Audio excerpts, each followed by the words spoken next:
Fight could really be a major fight that a lot of people are looking to see. When did you know that?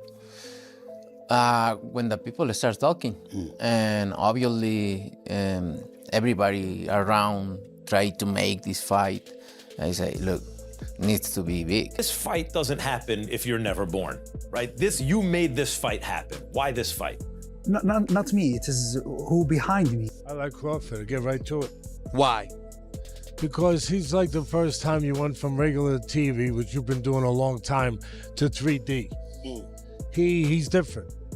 Really, that's the simplest way I can say. The clash between Terence Crawford and Canelo Alvarez turned into a spectacle that lived up to the excitement. Canelo admitted the fight was too big to walk away from. Although he first turned down the challenge, the massive interest made it clear this was historic as fans across the globe watched two top champions collide. The atmosphere in the arena proved it was more than a fight, it was a global event. You know, I take this fight because you can see how big is this fight, no? The beginning when they say, hey, you thinking about fight Crawford, I say, never thinking about that. But you can realize how big is this fight, no? Mexican, always Mexican versus USA is big. And two of the best pound for pound. And I think this fight is huge and means a lot for me. When did you realize, when did the moment hit you that this fight can really, really be big? This fight can really be a major fight that a lot of people are looking to see. When did you know that? When the people start talking, and obviously everybody around try to make this fight. I say, look, needs to be big, right? Because Netflix, Riyadh season, everybody interested in this fight. So that's when I realized how big is this fight.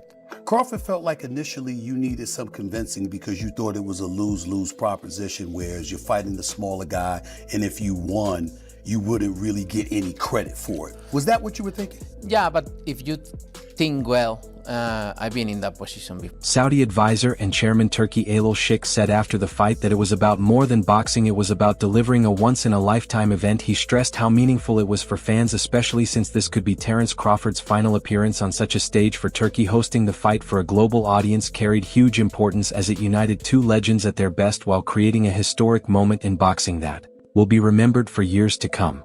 My country and my boss, you know?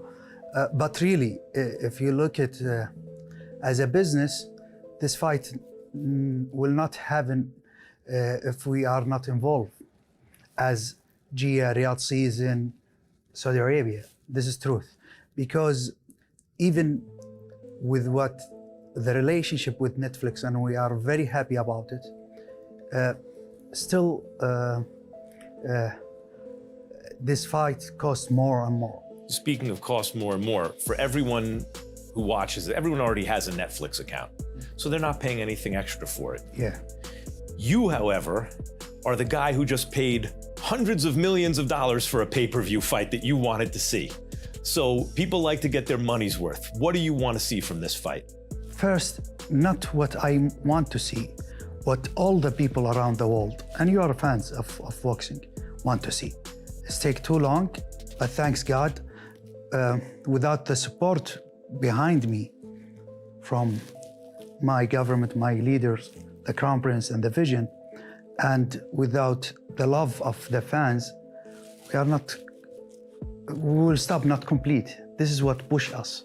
This kind of fight, special Canelo Crawford, I want to explain it to you exactly why it is important and the fight of the century.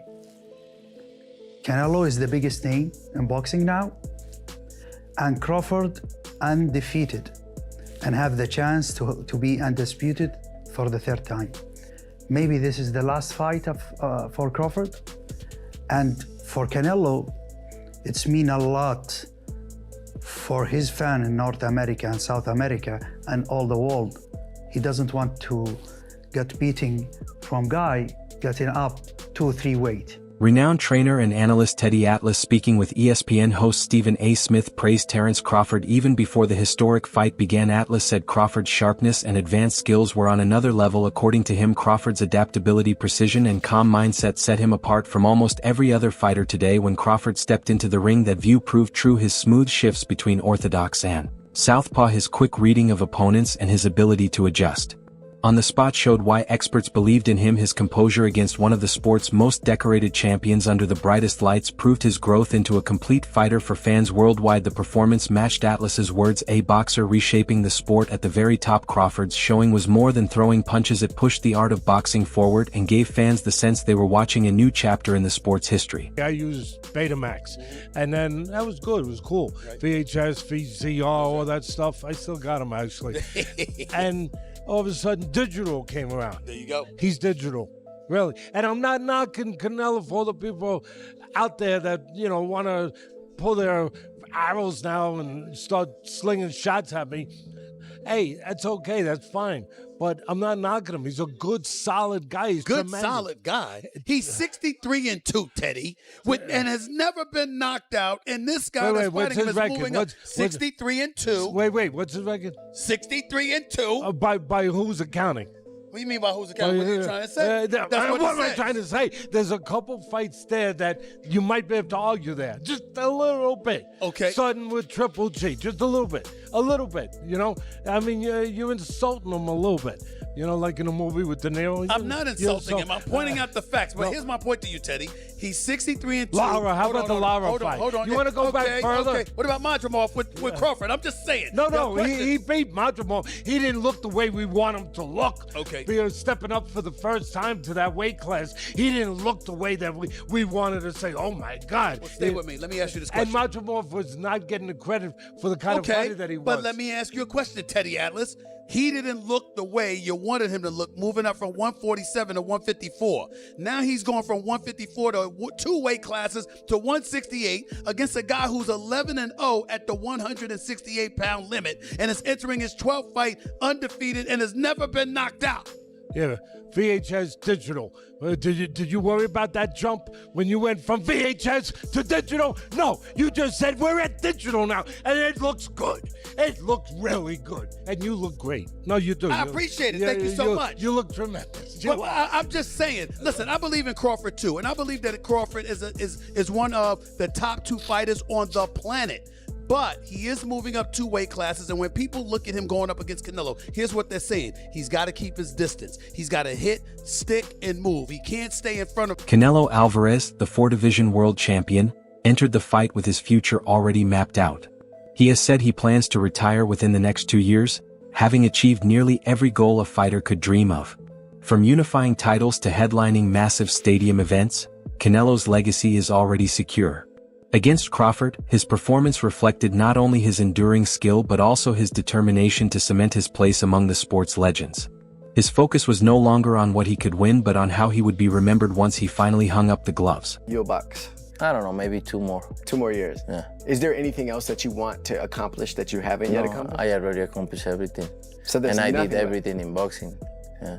So I'm fine. When this is all over for you, maybe in 2 years from now, what do you want to be remembered for? One of the greatest fighters in the boxing history. That's why I'm here. That's why I start boxing. So I'm doing good. I think you've already accomplished that. Broadcaster and analyst Simon Jordan praised Canelo Alvarez for his incredible consistency and long-lasting career. He pointed out that from his teenage debut to becoming one of boxing's biggest pay-per-view stars, Canelo has carried huge expectations and delivered time and again. Jordan noted that very few fighters stay at the top for more than a decade, yet Canelo has done it across multiple weight classes. The fight itself proved this.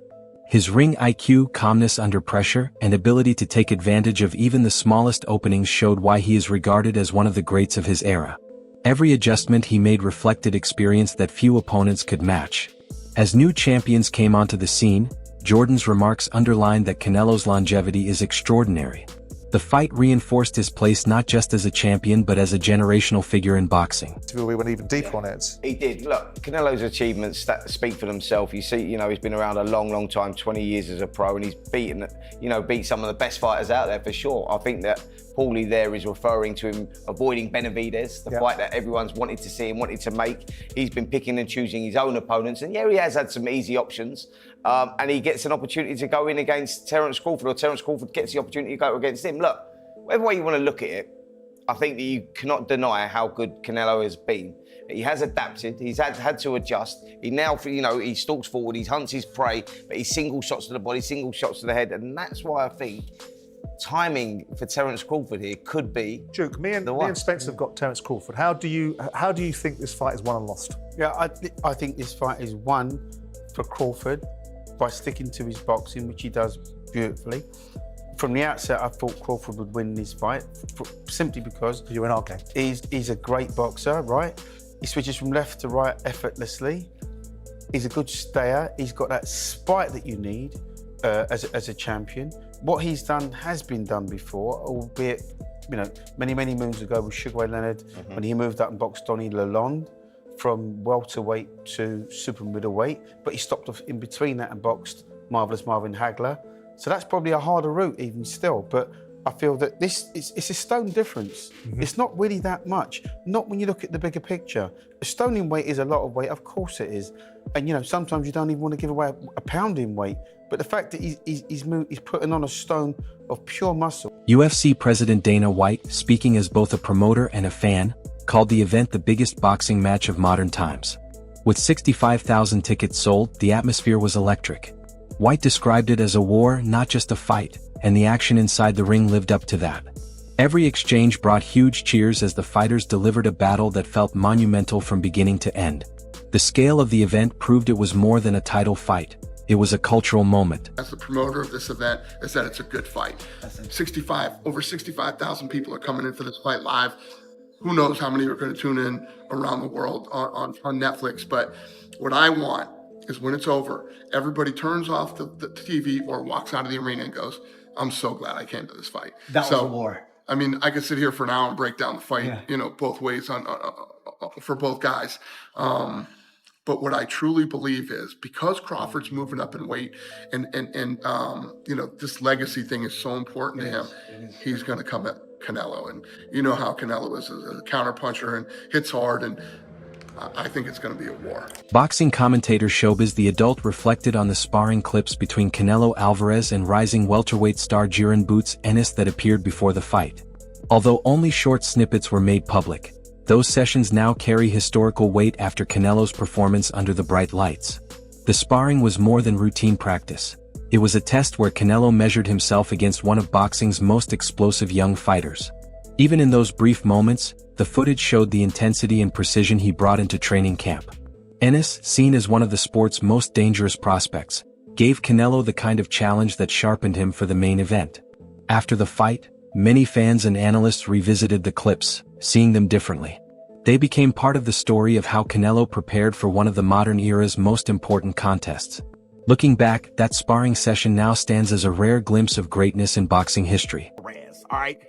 In looking at the footage we have, they show their feet. They don't really show much, and that's good, right? Whatever happens in sparring stays in sparring. You don't want too much revealed. But I think, you can pull something from the footage. Like, post-sparring session, you could just see how friendly Canelo Alvarez and Boots Ennis are. Yeah, thank you. Great work. Almost there. Yeah, almost there, almost time. Yeah. It's mutual respect. You can just see, and it just feels like Boots gave Canelo some good work. I think if Boots didn't, I think Canelo wouldn't respect him as much. I think Canelo would be like, get out of here. I mean, they couldn't even leave the gym. They kept saying bye to each other over and over and over again like it was a bromance. You got my piece. Who say he needs some rounds? Huh? Who? Yeah, see, he'll come back and short. Oh, yeah? You don't want... I see you tomorrow. And more, if they're scared, they run faster. If they are scared, more faster. Bro, you know what that is. You know what that is. It's like if somebody whipped your ass and like, all right, then, boy, what? What, wait. Former super middleweight champion Caleb Plant, who once shared the ring with Canelo, praised Terence Crawford before the fight. Plant described Crawford as extremely strong and powerful, and the bout proved him right. Crawford's punches carried real weight even at the higher division, and his presence kept Canelo from taking control with ease. Observers noted that Crawford's blend of precision and unexpected strength earned him respect from one of the toughest fighters of this era. Do what I think is best for each fighter, and I think, you know, if I was able to give my advice to Terence, it would be, I think that he should box on the outside, or I think he should be all the way inside. Really? Wait, all the way inside? That would sound like, no, you don't want to be on the inside because like Canelo could land body shots. Yeah, but Terence is a great inside fighter. He's ridiculously strong, and I think the most dangerous place for Terence to be would be in the mid-range, chilling this far from Canelo, at this distance, where Canelo is able to get a lot of leverage and be really explosive, as opposed to what I did to Trevor McCumbee, where I stepped all the way to the inside. And, you know, do you want to be this far away from a baseball bat, or do you want to be this far away from a baseball bat? This here, exactly. They can't extend. They can't gain the same momentum. And just fighting on the outside, sticking, moving, running around, moving around, using his legs for 12 rounds could be a lot. Where, as opposed to him being smart on the outside and moving, and then picking his times and getting all the way to the inside and going to work, and then going all the way back out, all the way back in, all the way back out. But I think chilling at the mid-range with Canelo could be. Veteran boxer Gabriel Rosado had cautioned that Crawford would need to be extremely careful against Canelo. Considering the Mexican star's history of handling naturally bigger opponents, that warning proved right during the fight. Canelo's comfort against larger fighters showed as he absorbed shots calmly and answered with powerful counters. For Crawford, the task was finding the balance between respecting that experience and still stamping his own authority. Rosado's point highlighted the thin line in a fight where size, skill, and strategy all came together on boxing's biggest stage. He's adapted to the weight. It's his natural weight.